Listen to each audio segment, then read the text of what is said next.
अगर किसी पत्थर को दुनिया की सबसे ऊंची इमारत के टॉप फ्लोर से फेंका जाए तो जमीन तक पहुंचने में उसको कितना समय लगेगा?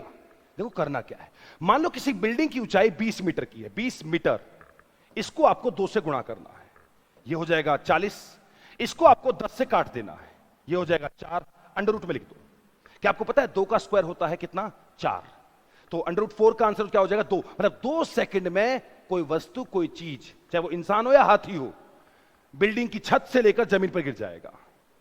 इसको एक और तरीके से देखना, इसके सारे पहलू मैं आपको बताता हूं। मान लो 80 मीटर की कोई बिल्डिंग है, इसको 2 से गुणा कर दो 160, इसको 10 से काट दो 16 अंडर रूट। 4 का स्क्वायर होता है 16, तो 4 सेकंड में 4 गुणा 4 16, 4 सेकंड में वो वस्तु छत से जमीन तक जा पहुंचेगी। एक और तरीका करके देखते हैं, एक और क्वेश्चन। मान लो किसी बिल्डिंग की ऊंचाई 500 मीटर है, क्या करोगे? 2 से गुणा, यह हो जाएगा 1000। क्या करोगे? 10 से डिवाइड, यह हो जाएगा 100। 10 का स्क्वायर होता है 100, 10 का स्क्वायर, तो अंडर रूट 100 का क्या आंसर हो जाएगा? 10। मतलब 10 सेकंड लगेगा उस वस्तु को छत से जमीन तक पहुंचने में। अगर आप हकीकत में जानना चाहते हो, फॉर्मूला पड़ता है अंडर रूट 2h/g। h मतलब हाइट, g मतलब ग्रेविटी। और हमारी पृथ्वी की जो ग्रेविटी पड़ती है वो पड़ती है 9.8 मीटर पर सेकेंड स्क्वायर।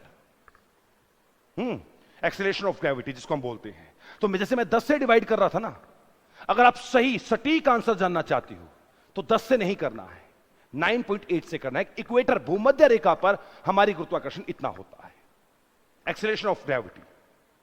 जैसे मैं मान लो यहां पर 50 का आंसर देता हूं, 3.19 होना चाहिए, 50 मीटर की है, तो एक कैलकुलेटर निकालता हूं।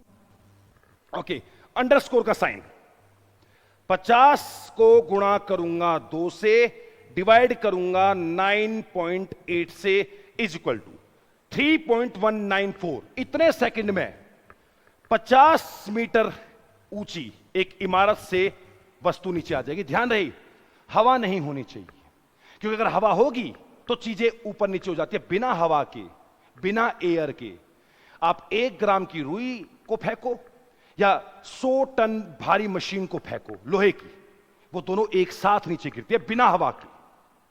जैसे पत्थर सीधा जाता है हवा में और कागज ऐसे लहराता जाता है, बिना हवा के यह आंसर होगा। लेकिन तो ज्यादा फर्क नहीं पड़ेगा, बिना हवा के यह आंसर होगा। और जानकारी के लिए मेरे चैनल को फॉलो करो। बाकी फिर आऊंगा, जरूर आऊंगा। नमस्कार दोस्तों।